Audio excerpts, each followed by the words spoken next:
안녕하세요. 오늘도 서양 살롱을 찾아주셔서 감사합니다. 저는 30대 여자입니다. 대학 시절에도 하고 싶은 것도 많고 꿈도 많은 당찬 여대생이었어요. 더 넓은 세상을 경험해보고 싶어서 호주 워킹홀리데이를 떠나게 됐죠. 영어도 배우면서 그곳 문화도 배우고 싶어 떠난 호주 생활은 막상 겪으니 생각했던 것과는 전혀 달랐어요. 워홀 홍보 책자에 나오는 것처럼 호텔 리셉션에서 멋있게 일할 줄 알았죠. 그런 꿈과는 달리 영어 실력이 부족한 동양인 여자에게는 그런 기회는 주어지지 않았거든요. 그땐 정말 어렸나 봐요. 지금 생각해보면 굳이 인종차별을 생각하지 않더라도 영어 때문에라도 당연한 일인걸요. 어쩔 수 없이 동양인만 잔뜩 모여있는 딸기 농장에서 딸기 피킹밖에 할 수 있는 일이 없었어요. 매일 농장과 숙소를 오가면서 이건 뭐 영어를 배우러 온 건지 그냥 노동을 하러 온 건지 일하고 나면 하루가 고단해 서로 얘기는커녕 잠들기 바빴죠. 도대체 호주에 뭐 하러 온 건지 후회 같은 심정으로 호주 생활을 하고 있었습니다. 물론 그런 생활을 즐기는 친구들도 꽤 있었어요. 저는 정말 당장이라도 집에 돌아가고 싶었지만 호주에 온 지 2달도 안 돼서 돌아가는 건 정말 주변 사람들에게도 자랑해놓기도 했고 환경이 이렇다고 무언가 포기하면 앞으로 내 인생에서 뭘 해낼 수 있을까 하는 생각도 들더라고요. 이렇게 돌아갈 수 없었던 저는 어떻게든 호주 생활에 적응하기 위해 워홀러들을 위한 카페에 가입했는데 그곳에서 남편을 만나게 됐어요. 1년차 워홀러였던 남편은 병아리 워홀러인 저에게 본인도 다 겪은 과정이라며 많은 걸 조언해줬습니다. 그렇게 쉬는 날마다 만나서 일주일간 있었던 얘기를 하소연하며 시간 가는 줄 모를 정도로 편한 사이가 되었고 친구처럼 혹은 연인처럼 호주 생활에 점점 적응해 갔어요.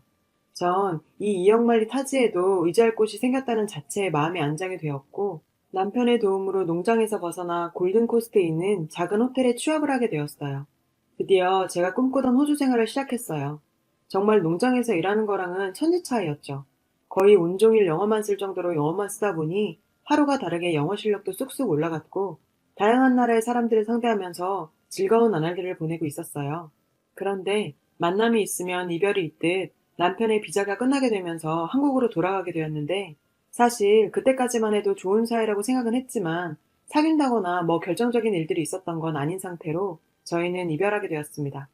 몸이 떨어지면 마음도 멀어진다고 점점 연락도 줄어들게 되고 그렇게 시간이 흘러 저도 2년간의 호주 생활을 마치고 한국으로 들어왔고 넓은 세상의 경험을 하고 와서인지 자신감도 넘치고 뭘 해도 할 수 있겠다는 생각이 들던 시기에 열심히 취업에 도전해 대학 졸업 후 바로 외국계 회사에 들어갔어요. 취업 후 바쁘게 생활을 하고 있는데 한 통의 전화가 왔어요. 수정아, 오랜만이야. 한국 들어왔다면서 잘 지내지? 정말 한참을 기다리고 있었는데 이제서야 연락해온 남편이 야속하기도 했어요. 하지만 이렇게라도 다시 인연을 이어갈 수 있다는 사실에 기뻤죠. 호주에서 못다이로 인연을 이어가면서 저희는 사귀게 되었습니다. 남편은 회사 생활로 바쁜 와중에도 단 1시간이라도 얼굴 보기 위해 저희 집까지 찾아와줬고 365일 중에 365일 봤다고 해도 과언이 아닐 만큼 불타는 연애를 했어요. 남편의 프로포즈를 받아들여 결혼하게 되었어요. 결혼 2년 차까지는 정말 신혼생활이 이런 거구나 싶을 정도로 행복했고 아이까지 가지게 되어서 저희는 세상 부러울 게 없는 부부가 되었죠. 출산을 앞두고 시어머니와 남편은 곧 아이도 나오게 되는데 제가 회사를 계속 다니는 건 무리가 있지 않느냐며 남편이 돈 잘 버니 아이가 조금 클 때까지는 회사를 그만두는 게 어떠냐고 제안했어요. 어렵게 들어간 회사 그만둔다는 게 아쉽기는 했지만 아이에게 엄마가 있어야 하는 것 또한 당연한 일이긴 했죠. 신생아 때 엄마의 케어가 중요하기도 하고요. 아이가 조금 클 때까지만 회사를 그만두기로 결정했어요. 그땐 사실 몇 년 쉬어도 재취업 잘할 자신도 있었습니다.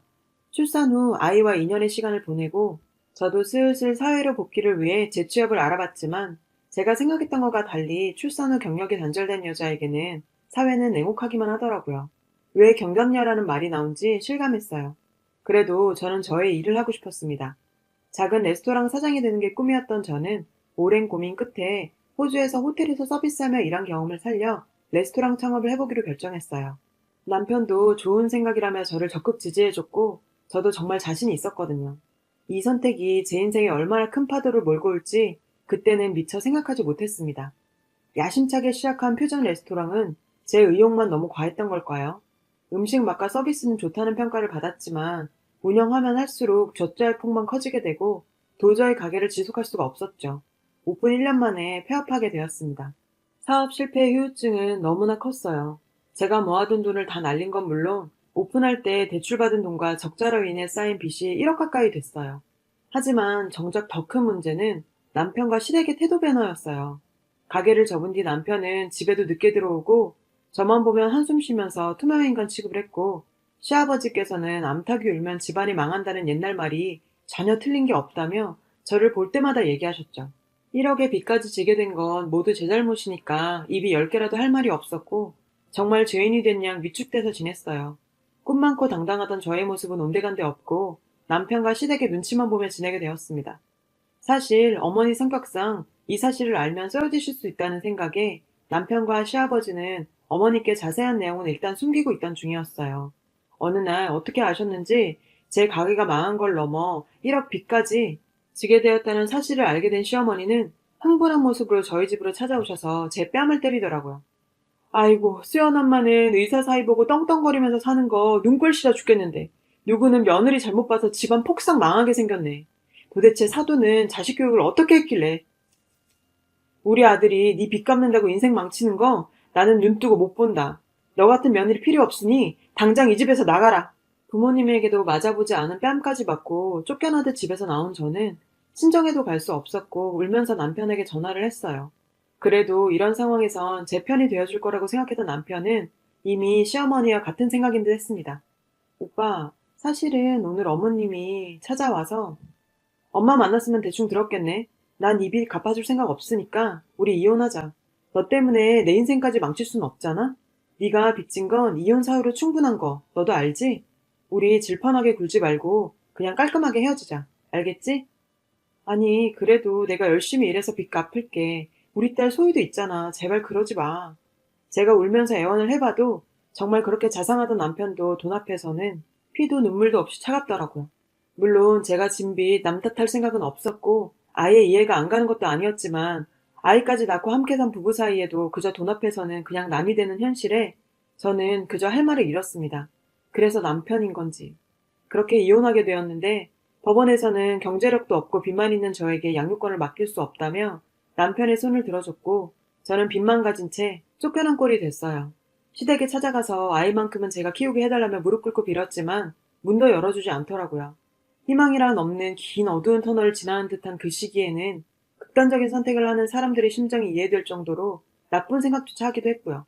하지만 생각하면 할수록 1억 빚까지 지게 된 건 전적으로 제 잘못이지만, 네, 맞아요. 1억이란 돈 정말 큰 돈이죠. 하지만 어찌 보면 사람까지 버릴 만큼 큰 돈인가 그런 생각도 듭니다. 고작 1억 때문에 아이까지 뺏겨버린 이 상황에 오기가 생기더라고요. 빨리 빚부터 갚아야 우리 소희를 다시 데려올 수 있다고 생각하니 정말 가릴 일이 없었던 저는 레스토랑에서 일을 시작했습니다. 설거지 일부터 시작해서 재료 손질, 청소, 서빙까지 레스토랑에서 할 수 있는 일이라 일은 다 했고, 가게 운영해봤던 경험을 살려 레스토랑 운영에도 적극적으로 아이디어 내면서 레스토랑 일에 임하다 보니 설거지, 청소 업무로 시작해서 가게 매니저까지 승진하게 되었고, 매장 매출까지 올라가게 되니 사장님의 신뢰를 한 몸에 받다 보니 자신감도 가지게 되고 상처도 점점 치유되어 갔습니다. 그리고 사장님께서는 정말 뜻밖의 제안을 해주셨어요. 수정씨, 저랑 함께 일해볼 생각 없어요? 다름이 아니라 프랜차이즈 업체로 확장을 준비하고 있는데 제가 1년간 수정씨 지켜본 바로는 남들과는 다른 감각을 지니고 있는 것 같아요. 저랑 같이 일해볼래요? 저는 아직 빚도 있고 사업을 하고 뭐 그럴 여유가 없었습니다. 월급을 받아서 빚 갚고 하루라도 빨리 아이도 데려와야 했어요. 사장님이 제 아이디어를 높게 평가해 주셔서 사업 파트너를 제안했지만 사장님의 제안을 거절했어요. 사장님은 저의 아이디어와 감각만 필요해서 스카우트 제안을 하는 거라고 하시며, 처음부터 아주 큰 돈을 벌지는 못하겠지만 지금의 월급보다는 조금 더 높은 월급을 안정적으로 주겠다고 하셨고, 사장님의 자본과 제 아이디어와 성실함으로 자신있게 느껴진다고 하시더라고요. 누군가에게 필요한 사람이라는 느낌, 정말 오랜만에 받았던 저는 고민 끝에 사장님의 제안을 받아들였습니다. 그리고 믿지는 장사도 아니었고요. 그리고 정말 인생에서 마지막 기회라고 생각하고 2년간 미친 듯이 일했는데요. 사장님과 저, 그리고 직원들은 제 입장에서 봤을 때 제가 레스토랑 운영을 하면서 부족했던 점을 메꿔주며 좋은 시너지를 발휘했고, 2년 동안 꽤 많은 매장을 오픈하면서 프랜차이즈화를 성공시키고 있었죠. 불과 3년 전 레스토랑 말아먹고 시댁에서 쫓겨난 제가 프랜차이즈 업체 공동대표가 되었습니다. 일할 때 꼼꼼한 제 성격 탓에 순간 방심하면 놓친다는 생각에 하나하나 직접 체크해야 마음이 놓여서 특히 신규 매장 오픈 초기에는 직접 매장 관리까지 해드렸습니다. 어느 날 매장 관리를 하던 차에 여느 날처럼 점심시간이 되자 손님들이 몰려 정말 정신이 하나도 없을 때 익숙한 목소리가 들려왔어요. 얘들아, 여기가 요즘 그렇게 소문이 자자하더라. 그 목소리에 돌아본 자리에는 전 시어머니가 저를 하찮다는 눈으로 쳐다보며 있었어요. 어머, 너 여기서 알바하니? 여기 서비스 좋다고 하더만 직원 수준이 이래서야. 여기 사람들은 네가 남의 아들 인생 망칠 뻔해서 이혼당한 거 알고 있니? 여전히 변하지 않은 시어머니는 저를 아직도 하찮은 며느리 취급하면서 악담을 퍼부었어요. 저도 참 바보 같죠. 3년이나 흘렀는데도 그런 시어머니 모습에 트라우마가 떠올라 혼미하더라고요. 시간이 많이 흘러서 괜찮을 줄 알았는데 그래서 스텝 준비실에서 멍하니 앉아 있었습니다. 어느 정도 시간이 흘렀을까요? 갑자기 이래서야 내 딸을 어떻게 다시 데리고 올까 생각하니 정신이 바짝 차려지더라고요. 다시 홀로 나왔죠. 친구분들과 식사를 하고 있더군요.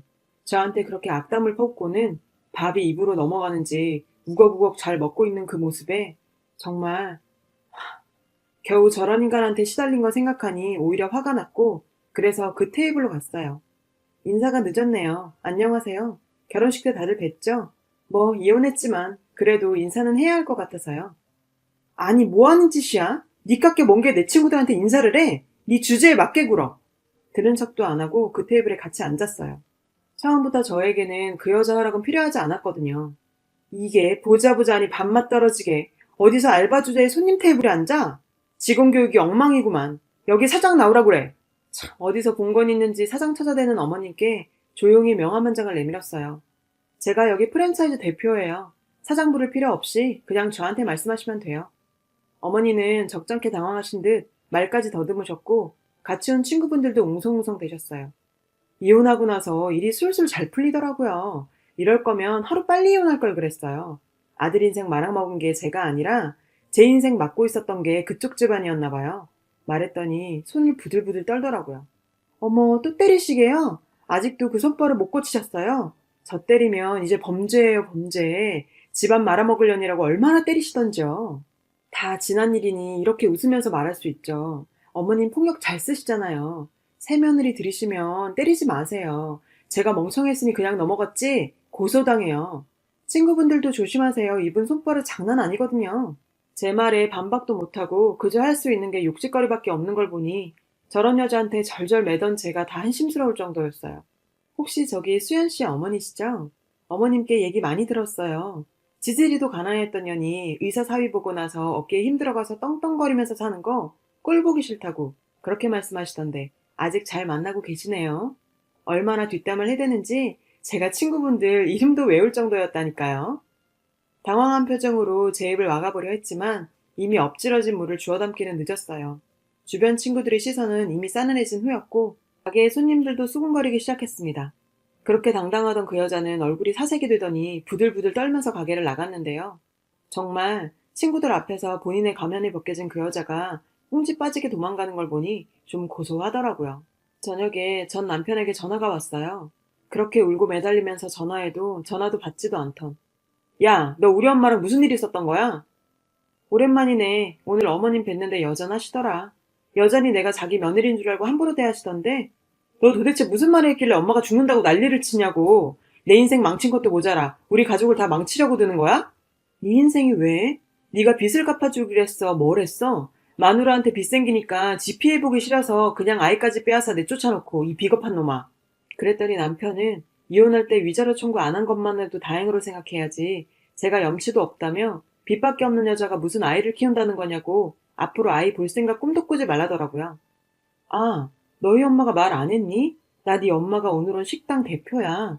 네가 나 버려져서 인생 역전됐네. 이걸 고맙다고 해야 하나? 그렇게 전화를 끊어버렸어요. 다음날 전화가 또 오길래 당연히 안 받았죠. 제가 그런 인간이랑 할 얘기가 있나요? 그랬더니 다음날 바로 저를 찾아왔더라고요. 앉자마자 한다는 말이 저보고 정말 여기 대표 맞냐고 합니다. 그래서 대표 명함을 주고 확인시켰죠. 그 명함을 봤더니 남편이 보고 손을 벌벌 떨더라고요. 모전자잔인 건지 지 엄마도 손을 떨더니 지는 또 손을 왜 떠나요? 저보고 딸은 볼 생각도 말라던 사람이 소희 엄마, 아니, 여보, 우리 소희 다시 같이 키워보는 건 어때? 내가 아무리 봐도 소희한테는 엄마가 필요하고. 이럽니다. 진짜 입을 한 대 때리고 싶었지만 보는 직원들도 있고 해서 참았어요. 야, 1억 참. 그래, 그거 갚기가 힘들더라. 근데 네 애까지 낳아준 마누라까지 버릴 큰 돈은 아니던데? 네 엄마 말대로 주제에 맞게 행동해. 어딜 와서 여보야? 그리고 내가 우리 소희를 왜 못 봐? 네 말대로 내 딸한테 내가 필요해. 곧 변호사 통해서 연락 갈 테니까 기대하고 있어. 그렇게 전 남편을 내쫓았어요. 저는 곧 양육권 반환 소송을 냈습니다. 변호사님께서는 제가 양육권을 뺏긴 이유가 경제력이 없었던 것밖에 없었기 때문에 빚도 다 갚았고 돈을 벌고 있는 지금이라면 충분히 양육권을 가지고 올 수 있다고 하셨어요. 무엇보다 아이가 스스로 원하는 일이기 때문에 좋은 결과 기대할 만하다고 하더라고요. 그렇게 좋은 조건으로 시작한 소송임에도 남편은 무슨 옥이었던 건지 포기하지 않았습니다. 양육권 반환 소송 과정은 피가 말렸죠. 다행히도 재판부는 아이의 의사를 반영해서 제 손을 들어줬고 아이를 제 품으로 데리고 왔습니다. 지금은 회사에서 제 상황을 배려해줘서 한 달간 쉬면서 아이와 시간을 보내고 있어요. 제 딸을 다시 품해야 하는 지금이 정말 행복합니다. 그동안 못 보낸 시간 보상하듯 같이 맛있는 것도 먹고 예쁜 옷도 사주고 그렇게 보내고 싶어요. 정말 인생은 한 치 앞도 모르는 거네요. 인생 최악의 상황에서 희망을 찾고 완전히 새로운 인생을 살게 될 줄 정말 몰랐어요. 잠든 아이를 보니 참 많은 생각이 드는 밤입니다. 정답 없는 인생, 살다 보면 희망 가득 찬 날도 오는 거겠죠. 이 글 읽어주신 분들도 행복하시기를 바랍니다. 여러분, 사연 댓글에 응원과 현명한 조언 부탁드려요. 좋아요와 구독은 저에게 큰 힘이 됩니다. 오늘도 좋은 일 가득하세요.